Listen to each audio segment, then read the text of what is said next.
Welcome to Built for This, the podcast where purpose meets performance. Hosted by business strategist and human behavior specialist Carly Pepin, this show dives into the real stories behind high-growth businesses. Let's bring life to your vision. Hey guys, so welcome to the show today. This one's going to be really exciting. We had a great conversation before.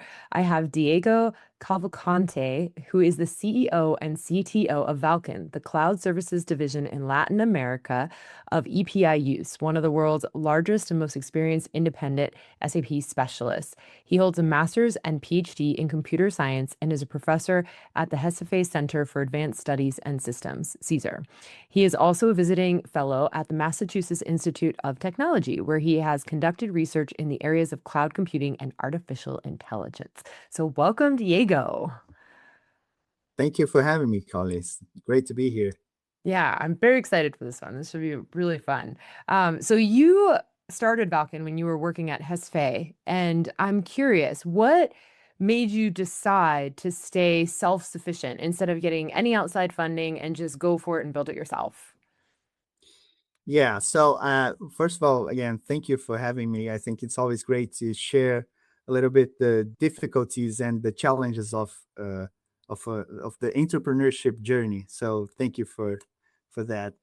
And well, regarding the strategy, I think as more independent that you can be, especially in the early stages of a business, I think it's better. Of course, there are some trade-offs that you have to consider. The fact that you don't have any external investment usually makes things harder, right? Especially in the early stage of a business. But I think at that point you need a good amount of freedom and you have to have ways that pivot that you can pivot without asking permission for it, because the real thing is that in the early stage of a business you are testing. So that's what we did. We did a lot of testing. We've been doing testing even now after more than 10 years of a business. So I think not chasing external funding was important, especially on this independency side of of our strategy. Yeah, that's cool. What would you say that you even notice, like the independence dynamic you notice that's different from maybe friends or other individuals who have gotten that sort of outside funding? Yeah, I think well, I think it's the same having lots of partners, Mhm. formal partners or external partners. You have to manage. It's difficult to scale relationship, right? That you don't scale relationship. So uh, yeah, I talked a lot with friends at that point to understand, what are the challenges that you have to manage having a external partner that basically invests in your business. So it's not helping directly within the Mhm. operation. And yeah, I think at that point I really consider the fact that that would impose some difficulties on having more speed to pivot, to adjust the strategy, to create new things, because of course you have to bind some sort of a agreement with your external partner. So in the early stage, I think, yeah, it's helpful, especially if you are building a product, which were not our case, was not our case at that point. So we are a professional services company. So Mhm. we definitely can create the business in the flight. So yeah, I think that was the strategy. Yeah, that's actually great feedback. And I'm curious, do you have an internal partner at all, or is it just you?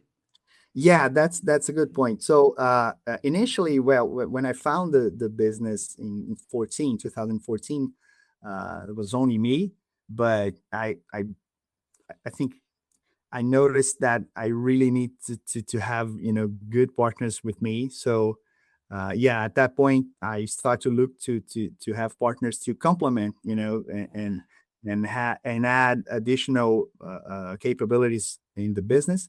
So besides myself, we have five other partners, and of course now EPI-USE, which is our partner in the business. That's awesome. And I realize sometimes I get really excited and I get started too fast. Just give us like a breakdown about Valken so everyone Yeah. knows what we're talking about. This is my fault, by the way. No, no problem. Yeah. No, I was Uh, actually I was recording a video, an internal video to our people in culture team today, and I started to talk a lot about that history, and yeah, it was fun because I move forward, I go back, so it's part of telling a story. I think it it's is. Yeah, so tell us a little bit about Valken so everyone knows just about the company and kind of what we're talking about when we share about the structure and what you've been up to.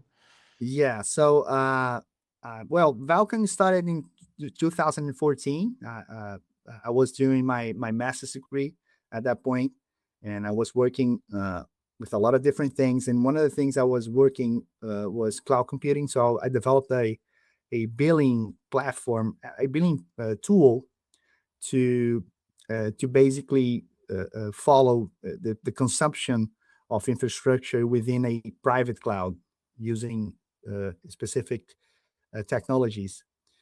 And at that point, I noticed that well, this may be a business. Hmm. So I talked to some friends. One of them, by the way, is my business partner, Renato, is our CFO. And I shared the idea and said, no, that's a good idea. I think although you probably will face some challenges at this point because it was cloud computing was just uh, being starting to being discussed by the IT managers and executives and so on and so forth. And I said, well, yeah. And he said, yeah, I think that's a good idea. You probably should move forward with this. And I started to do some testing, looking for clients. I was working at that time, in a company. I was an employee of a company, but I tried to understand, do some research, try to see if there was a demand in that specific field. And yeah, there was. So yeah, so that's how it started. So in 14 we started, and up to 14 to 17 I basically did a lot of testing. So I work in this product. We actually initially started as a SaaS company. So I Hmm. use that tool to provide private cloud especially to SMB clients. So most of them run ERP and management systems Hmm. internally. So the concept was, imagine if you could run those systems in my private cloud, paying as you use, because that was the call to action of my product. And that's how we started. So from 14 up to 17, that was the business model. But from 17 up to now, we basically pivot to focus more on professional services, on cloud professional services. And for that, make more sense work with public cloud instead of private cloud. So that's when we pivot to work more closely with AWS, which, by the way, is our major partner so far. So this is a general overview on how we started. That's awesome. Thank you for sharing that. And I'm curious too, because you guys have grown quite a bit since then. How many people do you have working under you now? So yeah, now Valkan has more than I would say more than 80 people probably, Hmm. and they are working in different cities and states, basically in Brazil. So I think we have people from more than 10 different states in Brazil. We are full working from home. We have a full working from home approach. So although we have an office in Recife, we have an office in São Paulo. Most of our team, work from home, which is interesting because even now, we don't have any formal policy to work from our office, but the people go there. It's interesting. They wanted to bond. They wanted Cool. to be together. So yeah, so uh, we have more than 80 people, but within EPI-USE in Brazil, we have I think almost 500. Mhm. So yeah, 80 up to 100 from Valken and 400 from EPI-USE. So EPI-USE Brazil in general has 500 people. That's cool. That's very cool. Yeah, thank you for sharing that. I'm curious too, because you mentioned, if we go kind of back to what you were saying before, how you have, I believe it was 5 partners now, right? Yeah, Yeah. exactly. So even when you guys are choosing like new partners and you chose new partners to take on, how did you guys decide who you wanted to be in that role? It's a big role, definitely. Yeah, it is. And I think, well, I will say not only at that point, but even now, although I think the, technical and the background is important Mhm. from a operational and, in a professional perspective, it's definitely important to have it's definitely important to have someone to, to complement your skills and the capabilities that you already have. Uh, as my personal strategy, I was looking for people that actually could that I could, count on, Yeah. uh, that I could ensure that you will handle the challenge that we had ahead of us. So as I like to say, the six of us, we were not definitely, the best ones in our field. Even now, Mhm. I'm you know I can say that without any regrets. I think we can do what we do, but we definitely have a lot of good people out there that can do better than us. But I definitely have the feeling that I can count on those guys. So Yeah. when the challenge faced, when we face challenge, and we faced a lot of challenges even today, I know there are people that I can call anytime, and they will help. They will, uh, offer whatever they have to ensure that we we make it. So yeah, that's what the criteria. That was the criteria to be a partner. Someone that I could count on. Like you would rely on. That's awesome. Yeah.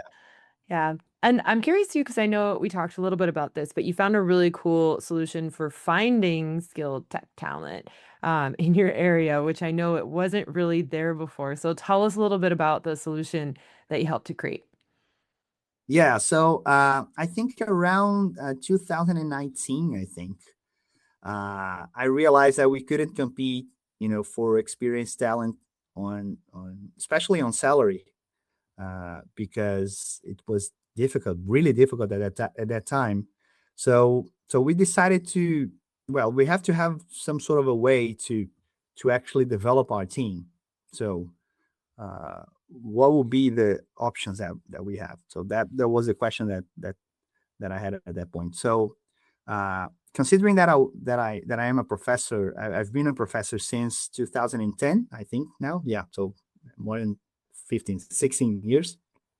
Uh, I think education was always part of our DNA. So by the way, one of our core principles is the scientificity. And yeah, so I thought, yeah, I had to go look in university. How can I connect everything I do back in the university with the company? So in 2019, we created a internship program, which the idea was to connect the internship program with the courses that I teach at the university at that time. So it was to create some sort of a system in which I could, offer the courses, the classes on those specific topics, uh, offer the opportunity to work with us, which was interesting for the students, and of course have the people to develop and ensure that those folks could be talents, not only for the future but for that moment. Mhm. So our motto was, we make our own champions in house. That was the motto at the time. And yeah, so far we've been able to develop, I would say, more than I don't know, more than 100 probably professionals, Mm. went through this program. Our last class, which was I think it was the last semester the second semester of 25, we have 4,600 applicants for, I don't know, 10 positions, It's amazing. which was amazing from the company perspective, but was also scary, because we have more than 4,000 people looking for jobs. Yep. This is definitely a challenge that, as a professor, I have to face somehow. And that's what I'm actually working right now. How could we, continue to create the ecosystem to, receive all those students that are coming out from the university. Yeah, that's amazing. And I'm curious too, because we talk a little bit about how with your culture, people actually are wanting to come to work, Uh, even though they don't have to. yeah. So you get these interns, you get these individuals here. I'm sure you're hiring elsewhere as well. But what does the culture look on like on the back end that's maybe special or unique that would say drives sort of that inspiration to get out of the house and come to an office?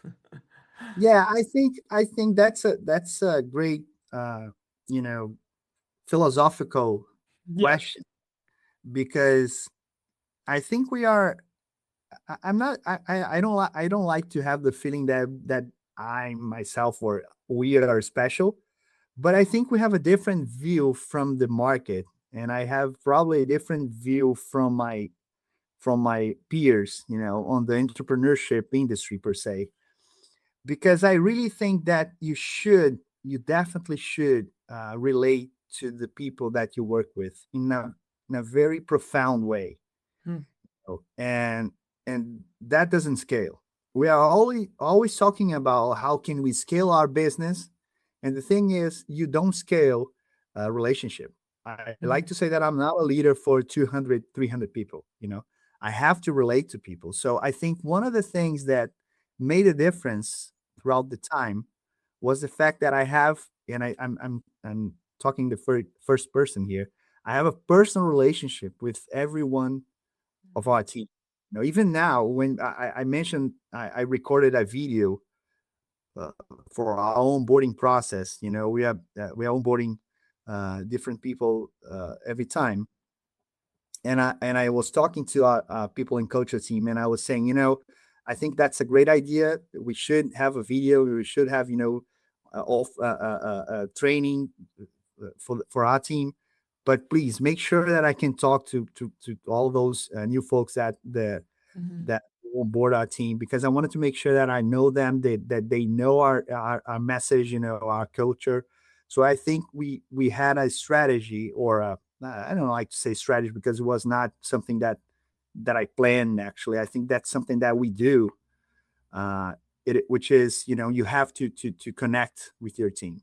And you can Mhm. say, yeah, that's difficult, Diego, on the on the business side, because eventually you may have to let someone go, or someone will left. But even so, I think if you do it on a proper way, even Yeah. relationship ends, you can have something to be yours even after that. So yeah, I think that most of the focus was and is to relate to the team, to ensure that we have a personal relationship with the team, because we have a lot of challenges on a daily basis, and I don't think you can rely or count on someone that you don't relate to, that you don't have a personal bond and connection. So yeah, I think that's and myself, my personal strategy per se. you know Yeah, that was very cool. Hey everyone, it's Carly. If you're really resonating with what we're talking about and want to get clear on what truly drives you, what your core values are, head on over to my website. In the tools and tips section, there is a free values assessment. And this is a quick exercise that's going to help you to uncover what actually matters most with you so you can lead and live with more clarity, fulfillment, and momentum. Well, I think it's interesting because you're right. Like as you scale, it definitely gets harder to have that personal connection. There's a company, or excuse me, a couple companies I work with that kind of come to mind. One had about 300 employees. And what the CEO would do, which I found was interesting, is for a month, he would kind of do these lunches and he'd split it up into like 10 to 12 people. And they'd all sit in the boardroom and he'd buy everyone lunch. And then he would just talk and like spend time with people for an hour. And he'd just do it like in little groups and he would get it done in a month. It was kind of cool. And I was like, that's a fun yeah, idea. Yeah. It's like it's still a lot of people, but what's he gonna do? He still wanted to have that connection because it is so valuable. And for the most part, like most of the individuals at that company were pretty happy. Like they were pretty happy. So you see it and you feel it. yeah, I think that's you eventually it will be harder, to connect to that many people. Mm, But I think when they see that you are trying, you're doing your side of the agreement, or of the relationship per se, they they feel that. yeah. So I think most of the time I'm not able to talk to everybody, and I have challenges to manage my schedule, to have like one-on-ones, and development discussions with some of my leaders. And but they know, they are seeing how, the amount of effort that I'm adding to ensure that I'm there, and they can count on me. So I like to use an example, uh, with as I have the with as I have with my kids, my daughter and my son. So imagine that my son, entered this room, saying that he broke his, I don't know, his arm playing soccer. I would stop whatever I was doing to help him. So that's priority. So Yeah. that's something that I share with him. Even though I don't have time, as I would like to talk to all of you, if you need anything, let me know. I will stop whatever I'm doing if this is actually not priority. But be careful using that card, because I will stop whatever I'm doing, and if it's not important, it will eventually have issues. So. Yeah. Uh, because I will not, understand and believe that every time you call me, it's actually a priority. So yeah, that's what I usually use as a as an It's a good approach. warning. The boy who called wolf, basically. Yeah, Yeah. And you're still teaching, correct? yeah, I am. I am. Okay. So tell me a little bit about why you even chose to stay on as a teacher, because having a company keeps you busy. Yeah, it's such amazing challenge because I have, three classes on the undergraduate program, Mhm. computer science undergraduate program. I have two classes in the master's degree program. I have, I don't know, more than 20 students that I advise, both from undergrad and master's degree. And the thing is, as I mentioned, I think this is a not only part of my personal strategy or plan, Mhm. but also I think this is now part of our company. Most of the problems and the challenge that we face on a daily basis are somehow connected you know, to general problems. So Mhm. we can generalize most of the problems that we face on a daily basis, and as so, we could, do research on it. We could develop a model or a framework or a tool to solve that Mhm. problem, not only for Valken, but perhaps for the industry. So I like to say that all of those things that I do in parallel, teaching, being a visiting fellow at MIT, or managing the company, all of those things are not separate from each other. Those things Mhm. are complementary somehow. So they don't overlap. I think they connected. They are connected. So most of the research that I'm currently doing Mhm. somehow related to a problem that I'm managing within Valken, which will solve something. And it's also an opportunity to my students in the master's degree program to research Mhm. on, to continue because although we are developing solutions, we are on a field that is changing all the time. If you look Mhm. at science 10 years from now, everything that I develop today will not make sense. Will be, deprecated. So that's a good thing. You are in love with the problem, not with the solution, as we like to say in the innovation field. So yeah, so that's why I continue teaching, and also because, as I mentioned, this is part of the relationship that I create with my team. Everything Mhm. starts usually in the university. Not that all of our uh, uh, professionals, employees are coming out from my personal university, but the fact that I teach and that I can help them, even they are not in my university, I advise some Mhm. students that are studying in other universities. The fact that I'm a teacher and I can, connect with them not only on the professional side, it's a good thing. Create the bond, and I could say the authority somehow, to talk about that specific field. So yeah, that's why I continue doing, and because I love it, of course, because that's only the that's the only answer for that. And that one too. I love it. So you have a really like high value on relationships, obviously, like just even the Yeah. things that you're sharing, like you can see it in the time and the energy that you're investing in it.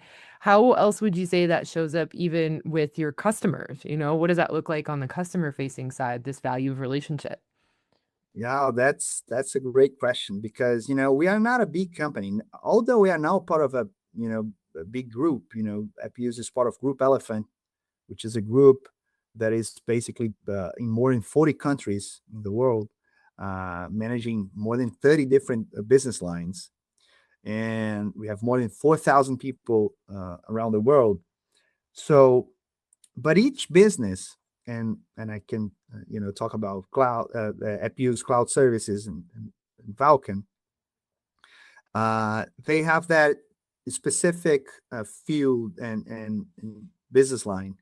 So, as I mentioned, we are not that big, even though we are part of a big group, 100 clients, 80 people. It's a good business, but it's not that big.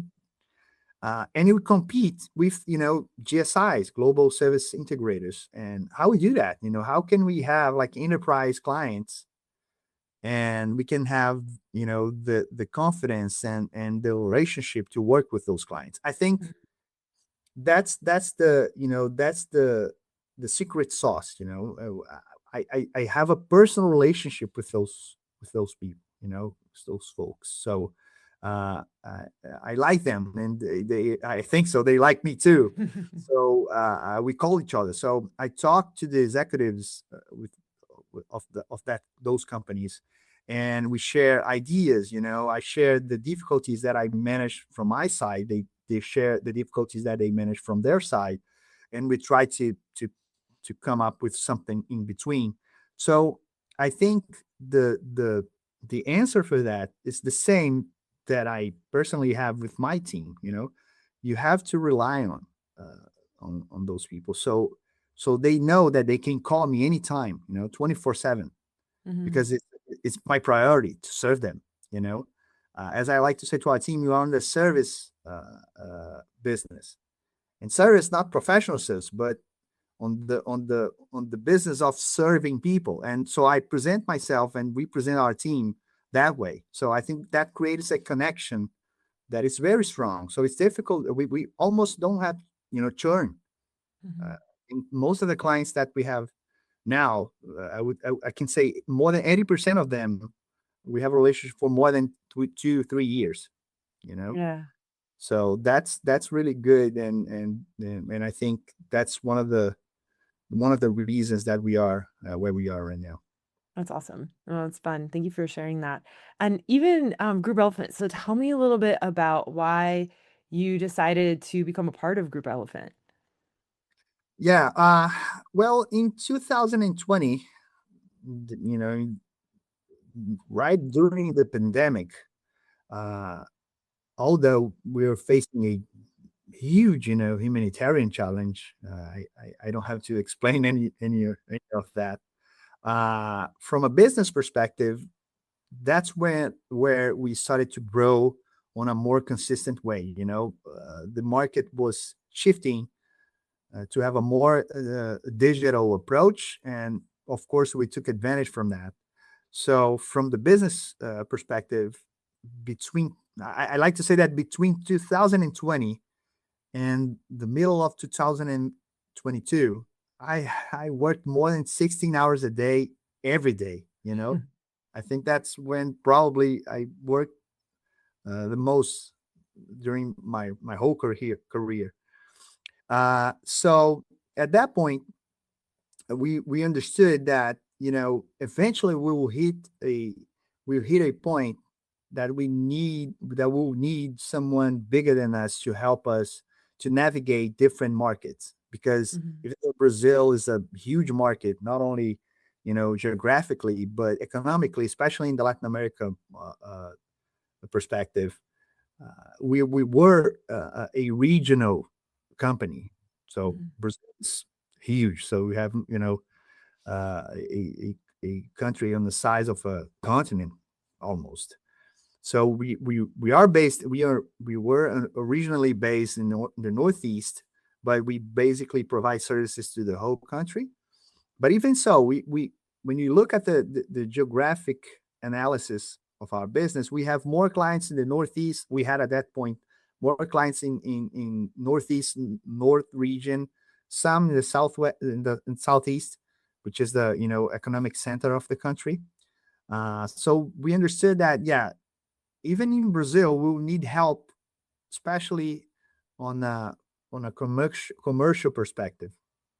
So we thought, yeah, we can have two different strategies or approaches. One, we can create the capability, which will take time. And I think in the technology market, time makes a lot of difference. You have to move fast because everything is changing so fast. So we could create the capability ourselves, or we could look for a partner and go faster Hmm. from a capability perspective. But we didn't look at that time. We thought that way, so we started to prepare ourselves. So we have some advisory from a governance perspective. We try to manage the business in the most responsible way as possible. So we try to have processes, ensure that everything was well managed, and we continue to move. So I think in 2021, 21 probably, EPI-USE was looking for a company to acquire in Brazil, and they reached out to us initially, not to talk about an acquisition, but to talk about how could we partner. So we started to talk. We saw that we had some complementary capabilities. So they are very strong on the SAP business, on the SAP market. We were in the cloud market in Brazil. They already had a cloud service business, a strong cloud service business in the US, but they were looking for to create the same capability in the Latin America. So we started to talk a little bit, and that talk will basically, I think took 2 years. So from 21 up to 23, we talked, and eventually we end up with an agreement, and that's when we joined EPI. So yeah, so that's interesting because a small company, from the northeast of Brazil, which was already making the difference within the country, because as I mentioned, we are not part of the economic center of the country. We we came to the attention of a group, and yeah, and the rest is history. So That's cool. And I'm curious too, because after you guys joined EPI-USE, was there anything that really shifted in the dynamic of how you guys operate? Was there any sort of changes or integration between the two companies? What did that look like? yeah, so as part of our strategy of integrating with a big brother per se, uh, we were looking for a process that could maintain our independence somehow, Hmm. because I think that the word independence is quite tricky. I think we are not independent at all. Even on a personal perspective, we are social beings, so we need to be integrated somehow. So this integration creates some sort of a dependence. Yep. Uh, but anyhow, we look to partners to ensure that we could have the same, or at least some level of independence, to continue to develop the business with our culture and our way of doing things, but of course learn from a bigger brother, as I mentioned. So yeah, I think Appius was great on managing that, ensuring that you continue to manage the business as they did before, adding capabilities that they could add at that point, from a back office perspective, from a sales perspective, having a big brand, having a big team structure to provide help, especially on that movement to go to Latin America. This is something that we're still working on, because Hmm. Latin America is a it's a region, so it's not we have so many different cultures within the region, so it's not easy to develop an expansion strategy in Latin America, even coming out from Brazil, which is probably the strongest economy within the region. It's not easy, but having them with us, it's definitely making things easier, or at least we have someone to rely on the long run. So yeah. So from an integration perspective, the type of acquisition that we had, it's a more independent one. So they are our partners. They have the majority stake of the business, but they manage in a way that they can take advantage from the fact that we understand the business, we understand the market, we are the guys that they rely on and can count on to manage the business in the long run. So yeah, Yeah. that's what the approach that they had, and that's why we thought that would make sense to move forward with them. Yeah. Hey everyone, it's Carly. So, if this conversation is really hitting home and you want to get a real snapshot of what's working and what's not in your business, head on over to my website in the tools and tips section and you can have the business performance health check. In just about 15 minutes, you're going to see where the friction is and where your next growth opportunity lies within your company. That's cool. Well, it even goes back to like what you were saying originally when you just wanted to start without anyone providing any equity because you're like, I want a certain level of independence. So they sound like they were a great partner for you. Yeah. Yeah. So we divided the process in two. So Hmm. initially we worked a little bit as just business partners, just actually just partners. Eventually, we closed a deal with them having a minor stake of the business, and now they have the majority stake of the business. But again, we continue to run the business as usual, and Yeah, having them as an additional resource more than subscribing to a different approach or model. It's basically the same daily basis operation that we had before, with that's their great. capability added to the business. And I'm curious too, because now that you have taken them on, right? So now that you guys are partnered up, what would you say has helped you to grow, like within the market, within the business? What growth have you seen as a result of having them by your side? I think, well, from the professional service perspective, this is actually something that I've been researching on, and we've been talking a lot inside the business. I think the professional service market, not only the technology, professional services in technology, uh, is shifting. Especially with AI and everything. I think I use an analogy to explain that. Imagine a service provide from a lawyer. Usually, 10 years ago, you didn't know anything about any aspect, any legal aspect of a specific subject. Mm. So now you can have so you had to hire a lawyer to write the first version of your petition, and you will probably use, I don't know, 20 hours to do that.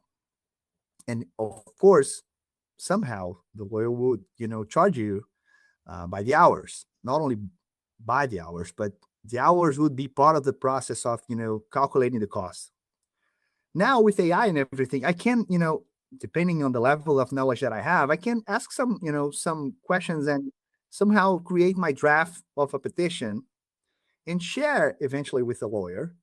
That will not use more now, will not use 20 hours to do that. They will use 2 hours, 4 hours to basically review or add additional aspects. Of course, I'm being simplistic and the concept, but just share the idea of the fact that professional services in general is changing with the advent of AI and everything. So one of the things that we've been discussing with them is that how can we leverage to have a differentiator from simply providing time and material, which is a common approach in the professional service market.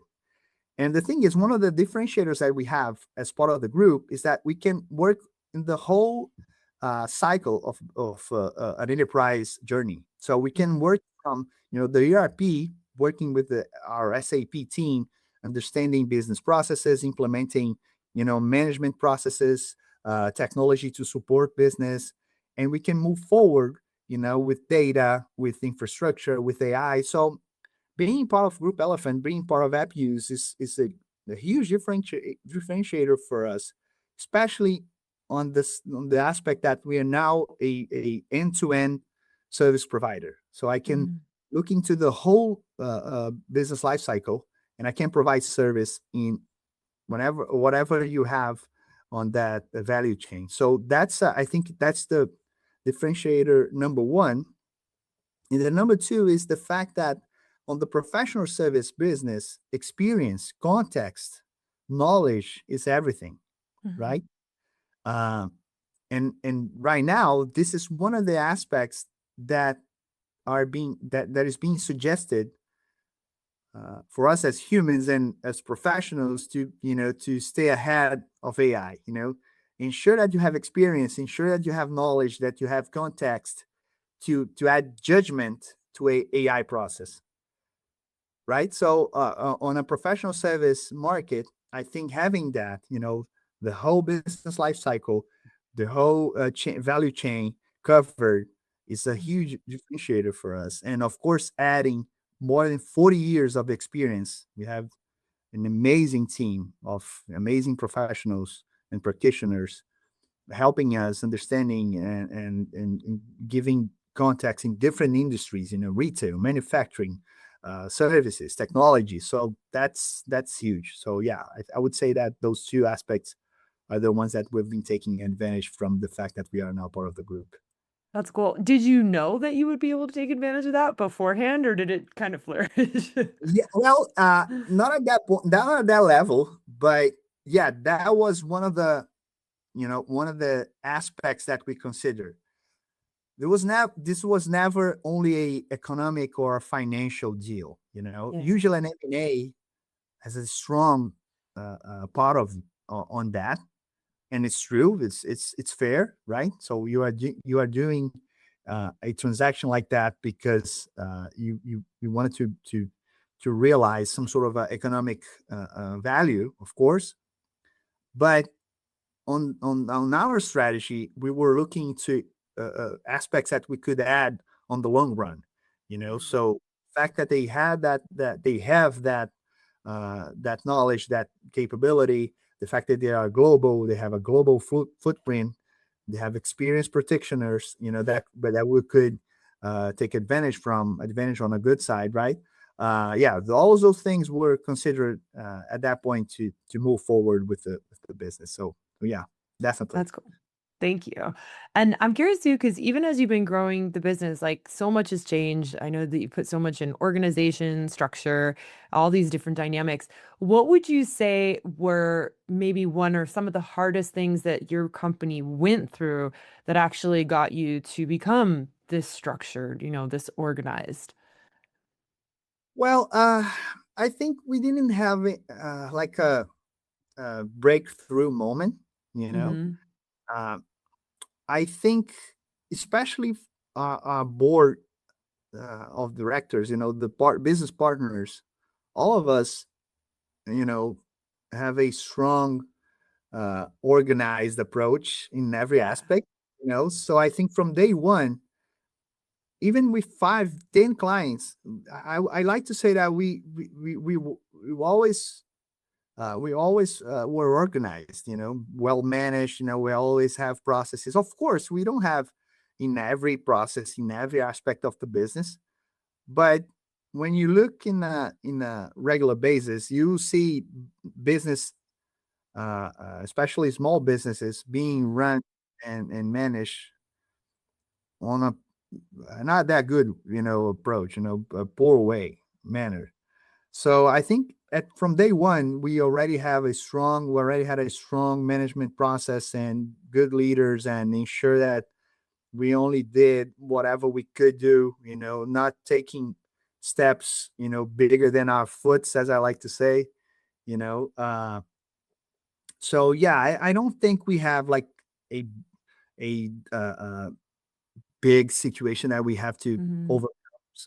Of course, we we passed through the pandemic, so it was a huge situation. And I think in our history, probably at that point, even though we grew a lot, at that point we didn't know were we were about to grow that much. So in March of 2020, I think it was March, yeah, right in the beginning of the pandemic, uh, I sat with Renato and we discussed and we said, man, I think we will have problems. We'll be in trouble because we didn't know, right, what would happen with us, what will happen. And we defined it basically a strategy in which we basically open and close the deal, the business, sorry, Hmm.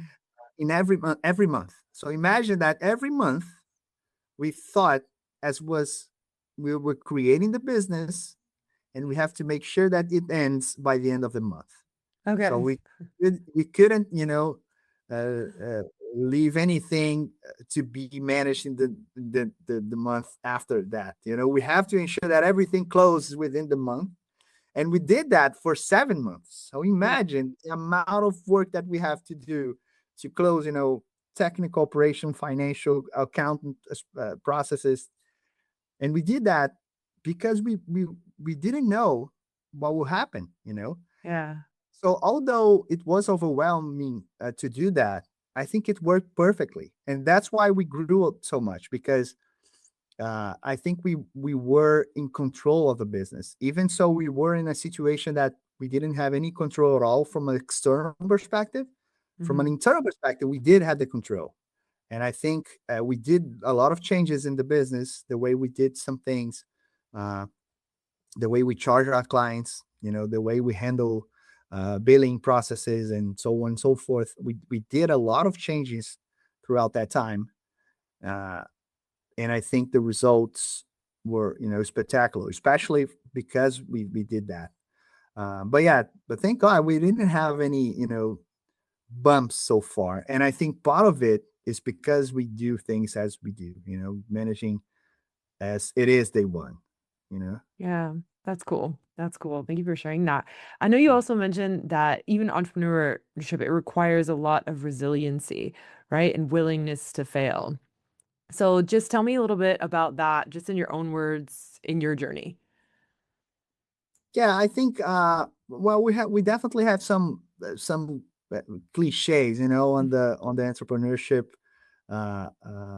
field, on having resiliency, well, being, disciplined. But I think it's harder to do than to say things. I think definitely one of the things that makes a lot of difference is to analyze how much coherent it is your speech uh, to your actions. I think Mhm. that's the first thing. Oh no, I am disciplined. I'm resilient. But when something comes up, you are not resilient. You Yeah. you eventually go for your team and you blame someone and you make them work like 20 hours a day with no rest.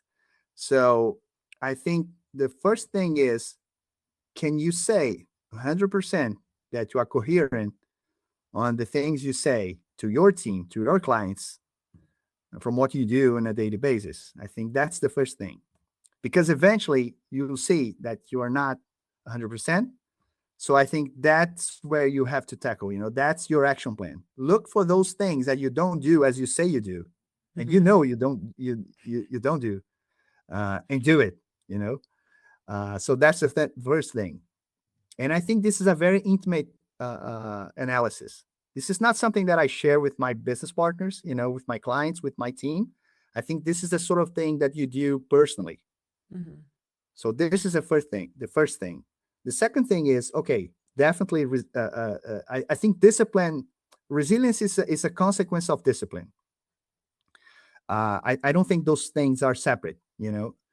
If you do things on a disciplined manner, you create this structure to resist when something comes up. Hmm. It's the same with exercise.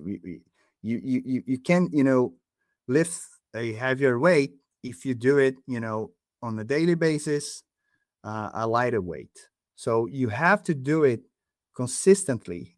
And I think as a consequence of that, you will create the resiliency that you need. That's Hmm. the second thing. And the third thing is, I think for some time, and I did that, I think the leaders, the business leaders, try to create an environment that was perfect for the team. You know, oh no, let's create an office with bubble pools and and roller coasters and video games and all those things that are very nice to have and play and I think that's important, creating an environment that you wanted to go to. That's amazing. The idea is fantastic, but I think that connects to the first thing that I mentioned. Are you doing that because you really believe that that will help your team to reach the results that you are looking for? No, I'm only doing that because I think it's cool and because my HR people ask me to do it. So Hmm. don't do it. You know. Yeah. Uh so so yeah, I think I'm not trying to create a perfect environment anymore for my team. I did that for a long time. Hmm.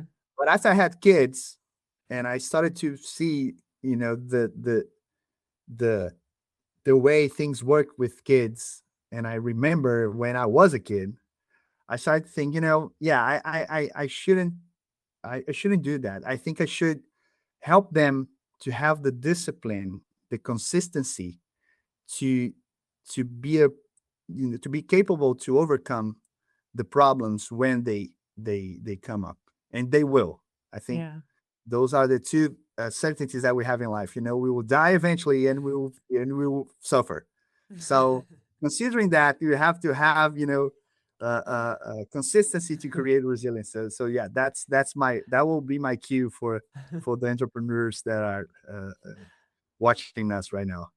Yeah, I love that. I love that. I think you share a really, really good point. It's not about what we say we do, but it's about what we actually do. And Exactly. having that transparency with ourselves and being able to reflect on, okay, what am I doing? What am I not doing? What's real? Yeah. What's not real? Yeah. Like, Exactly. is it really time for me to get my shit together? Yeah. Like, and kind of Exactly. Yeah. create that discipline, right? And so Yeah. I really love that. And I love that you're assisting your employees now too. I love this dynamic of just assisting them in building resilience too. So not just, it's Yeah. like not that quick hit of fun, but how can I give them something more than that, which is to me, it's like inspiration and fulfillment versus just a quick dopamine rush. Like, yeah, Perfect. having someone overcome a problem is something that lasts forever.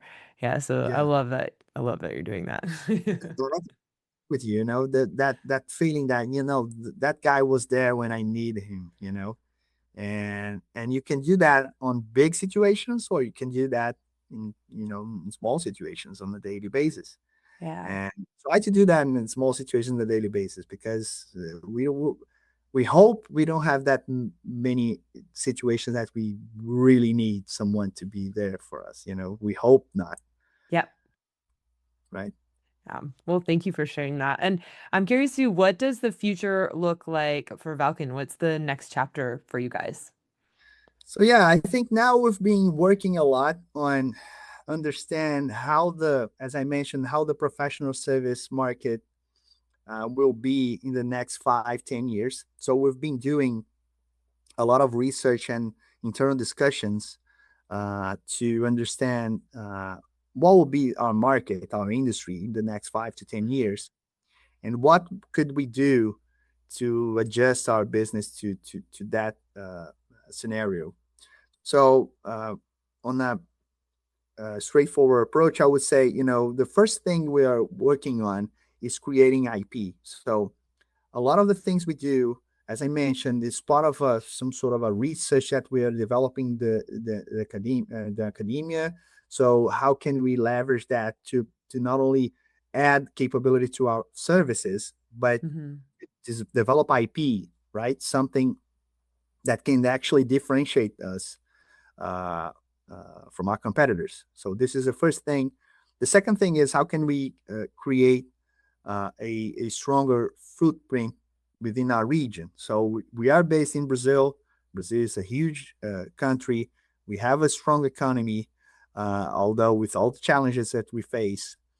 But how can we, increase the business in the region? It's difficult because Brazil speaks Portuguese. The rest of the region speaks most of the region speaks Spanish. So not only language, but we have cultural differences. We have a lot of different countries. Each country has its own culture. So it's difficult to manage that. So the second thing that we are looking for is how can we grow our business within the region and leverage the EPI-USE footprint to help that.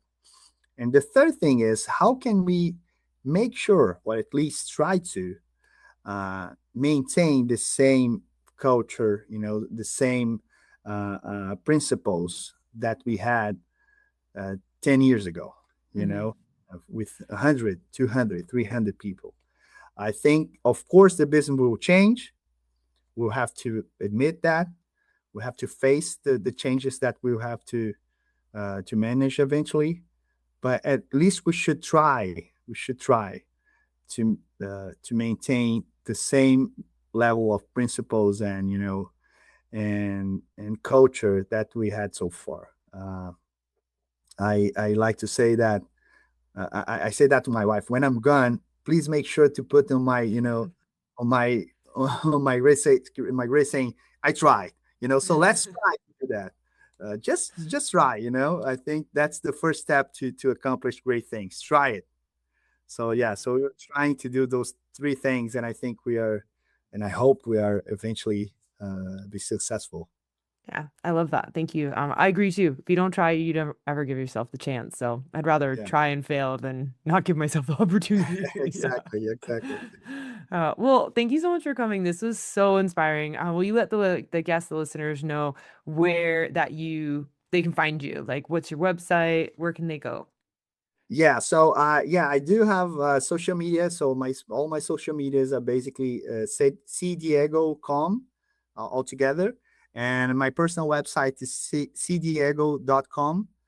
So yeah, my all my contacts are there, and content that I develop, research and news and everything that I'm doing. Eventually, I share that. So yeah, you can reach Thank out, you. and I'll love to talk about different things. Yeah, and I'll make sure to put that in the show notes too, just in case you didn't get to write it down. If you guys really enjoyed this, if you think someone else would, be sure to like it, share it with someone who would also find it inspiring. And thank you again, Diego, for coming. This was really great. I appreciate it. Thank you, Carly. I really appreciate that.